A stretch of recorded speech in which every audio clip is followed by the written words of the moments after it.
दोस्तों, डॉक्टर अंबेडकर जीवन दर्शन और विजय कुमार पुजारी जी का पुस्तक है दोस्तों। और आज इससे हम अपना विषय में कुछ चर्चा आपके पास शेयर करना चाहेंगे दोस्तों। और इस पुस्तक में लिखा है जो उन बातों को हम आपसे शेयर करने की कोशिश करेंगे। आपको अच्छी लगती है तो वीडियो को लाइक कमेंट शेयर भी करते रहिए दोस्तों। प्रथम परिच्छेद, वर्ण व्यवस्था, जाति भेद और अस्पृश्यता। मेरे मन में दिनों दिन यह विश्वास बढ़ता चला जा रहा है कि यह जात पात का भाव सबसे अधिक भेद पैदा करने वाला है और माया का भी यही मूल है।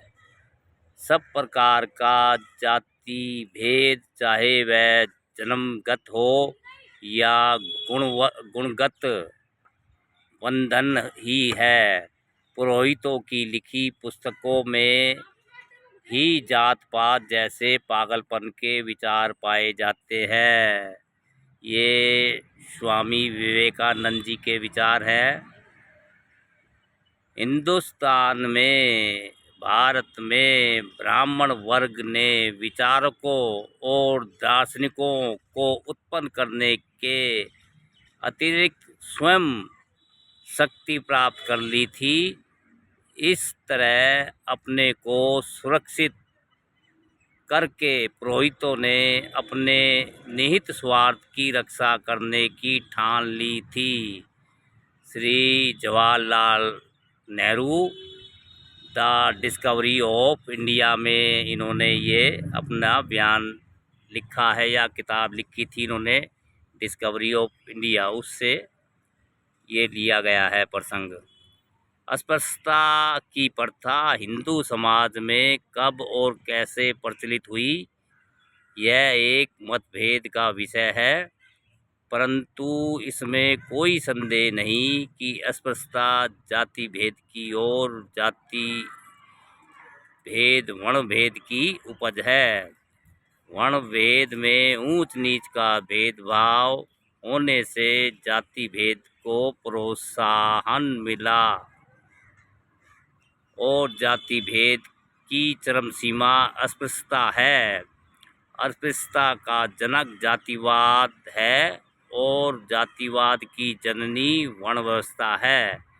इस दृष्टि से वर्ण व्यवस्था अस्पृश्यता की दादी है। हिंदू समाज के धार्मिक क्षेत्र में वेद तथा गीता के आधार पर यह माना जाता है कि वर्ण व्यवस्था ईश्वरकृत है।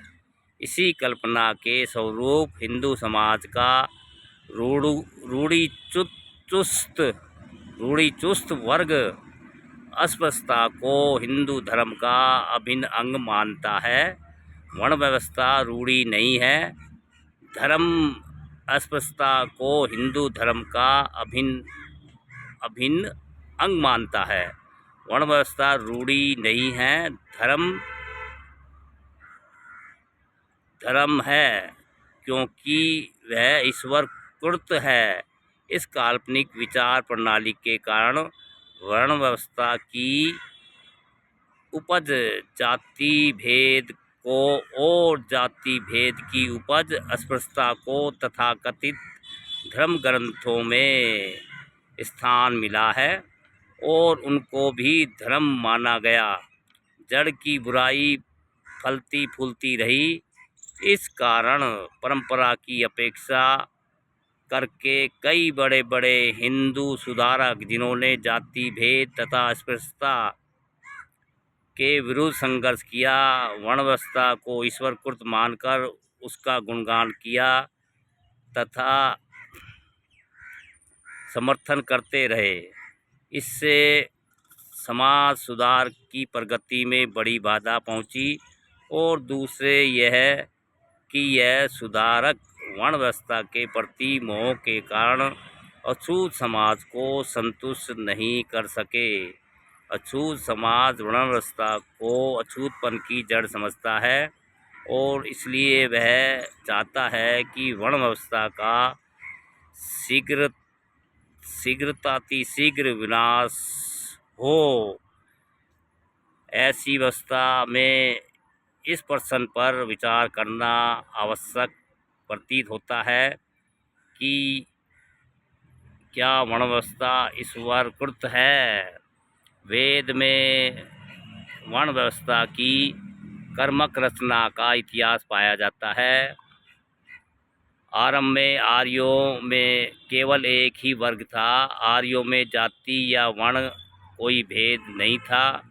आर्यों ने अनार्यों पर विजय प्राप्त की और वे अनार्यों के संपर्क में आए। आर्यों ने हारे हुए अनार्यों को अपना दास बना लिया। जिन अनार्यों ने आर्यों का दास बनना स्वीकार नहीं किया उनको जंगलों में खदेड़ दिया गया। आर्यों की दृष्टि से अनार्य दस्यु थे।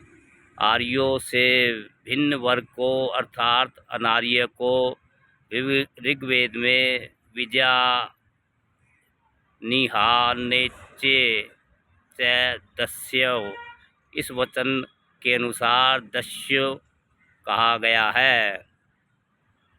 ऋग्वेद में आर्य और दस्यु इन दो वर्गों वर्णों या जातियों का उल्लेख पाया जाता है। ध्यान रहे दस्यु और दास इन दो शब्दों के अर्थ में भिन्नता होते हुए भी यह दोनों शब्द एक ही वर्ग वर्ण या जाति के परिचायक है। वर्ण शब्द का अर्थ रंग है। आरंभ में आर्यों तथा अनार्यों के शरीर के रंग में थोड़ा भेद अर्थात अंतर था।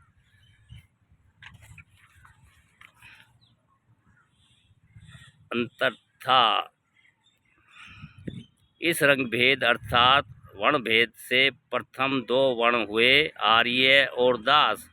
जब ये दो वर्ण थे वर्ण शब्द सार्थक था।